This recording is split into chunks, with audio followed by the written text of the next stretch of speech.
Olá, meus queridos! Continuando a nossa série de vídeos do cumprimento de sentença, hoje nós vamos tratar especificamente dos títulos judiciais. Os títulos executivos judiciais, eles estão dispostos no artigo 515 do CPC. Bem, o inciso 1 são as decisões proferidas no processo civil que reconheçam a exigibilidade de pagar quantia, de fazer, de não fazer ou de entregar coisa. A primeira observação importante é a ampliação do termo decisões, ao contrário do que dispunha o CPC de 73, que era a denominação de sentença.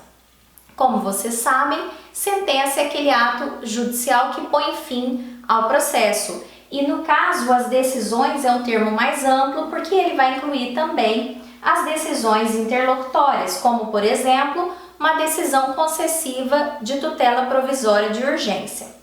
O inciso 2, a decisão homologatória de autocomposição judicial, e aqui nós temos uma outra observação importante, que é uma disposição do parágrafo 2º do mesmo artigo 515. Nessa decisão homologatória de autocomposição, pode ser trazida para o processo pessoa estranha à relação jurídica inicial e o objeto também pode ser distinto. Mas como que isso ocorre?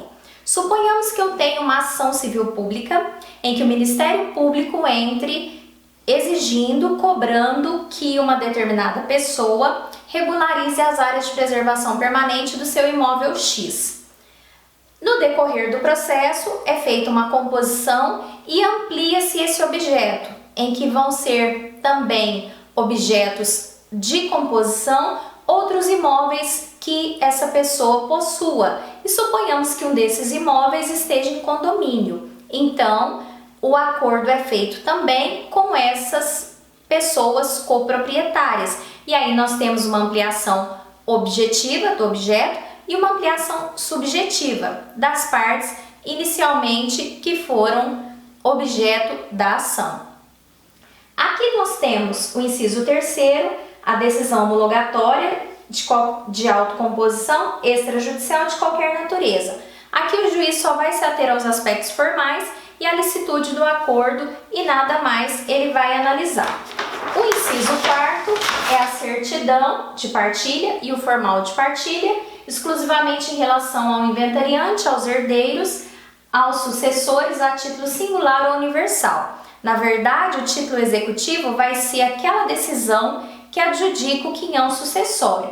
E eu pus essa observação aqui para você se lembrar que no caso de título extrajudicial, que é a escritura pública de inventário e partilha, se o inventário for feito extrajudicialmente, ou seja, perante cartório, aí nós estamos diante de um título extrajudicial. É o que diz o artigo 784, inciso 2º do CPC. Você não precisa se preocupar que você não vai confundir. Formal, certidão de partilha é expedido em processo, então judicial. Certidão, escritura pública, aliás, de inventário, que é expedida pelo cartório extrajudicial, então nós temos um título extrajudicial. O inciso 5º é o crédito de auxiliar de justiça quando as custas, emolumentos ou honorários tiverem sido aprovados por decisão judicial. Suponhamos que numa ação que seja necessária perícia técnica, as partes convencionem que a perícia, os honorários da perícia serão pagos ao final. Nesse caso, procedido o julgamento da ação, o perito vai poder liquidar as sentenças por necessária ou já promover o cumprimento de sentença nestes mesmos autos.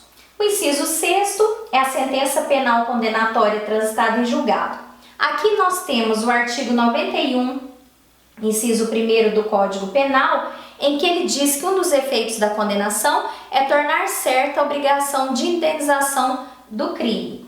A sentença, se ela for ilíquida, primeiro vai ter que ser feita a liquidação para depois promover o cumprimento de sentença. A sentença arbitral, porque a arbitragem equivale à jurisdição.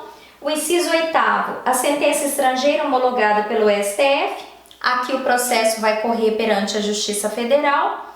E o último inciso, a decisão interlocutória após a concessão do exequatur de carta rogatória pelo STJ. Nessas hipóteses, do inciso 6º ao 9º, o réu tem que ser citado para cumprir a sentença ou, se for necessária a liquidação, primeiramente a liquidação. Mas há necessidade de citação porque nós havíamos falado no primeiro vídeo que nos casos do inciso 6º ao 9º trata-se de um processo autônomo e não uma nova fase do processo de conhecimento. Bem, esse foi o meu jeito didático de trazer para vocês não se esquecerem dos títulos executivos judiciais. Eu espero que vocês tenham gostado do vídeo, curtam e compartilhem. Se você não é inscrito no canal, se inscreva e eu espero você no próximo vídeo. Um abraço e até lá!